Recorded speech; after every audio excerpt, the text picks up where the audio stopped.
C'est le serpent de mer de la politique sénégalaise. Longtemps agité par l'opposition, le débat sur les fonds politiques devient aujourd'hui une réalité, ou plutôt une pomme de discorde entre les protagonistes du pouvoir. Le paradoxe est saisissant. Ceux qui hier combattaient ces fonds secrets en bénéficient désormais et ne les ont jamais formellement rejetés. Mais pourquoi ce débat se focalise-t-il uniquement sur l'enveloppe du président de la République? On rabâche inlassablement la raison d'État, la sécurité intérieure et extérieure.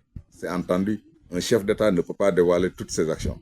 Mais exiger un contrôle, ce n'est pas exiger la divulgation d'opérations sensibles, c'est exiger la transparence sur la gestion administrative de ces milliards.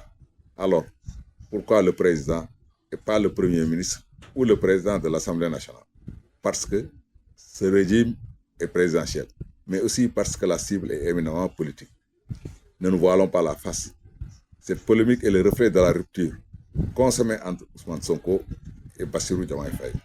Ces deux frères d'hier, qui ne sont plus en horreur de sainteté, règlent leur compte autour du projet Sénégal 2050 vendu au plus fort aux Sénégalais. Exiger des comptes au président pour l'ex-premier ministre, c'est une manière de lui rappeler qu'il n'est pas le seul dépositaire de la légitimité du mouvement. Alors, un président peut-il gouverner sans fonds discrétionnaires? La réponse est non. Aucun État souverain ne peut assurer sa sécurité ou sa diplomatie sans une marge de manœuvre discrète. Mais la réponse est aussi oui. Il peut gouverner avec des garde-fous.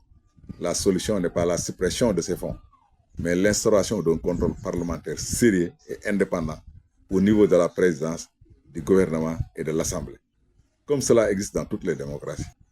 Tant que ce débat restera un prétexte pour régler des querelles de clans et des égos surdimensionnés, le citoyen lambda continuera de payer le prix fort, pendant que ces milliards continueront de s'évaporer dans l'ombre opaque du secret d'État.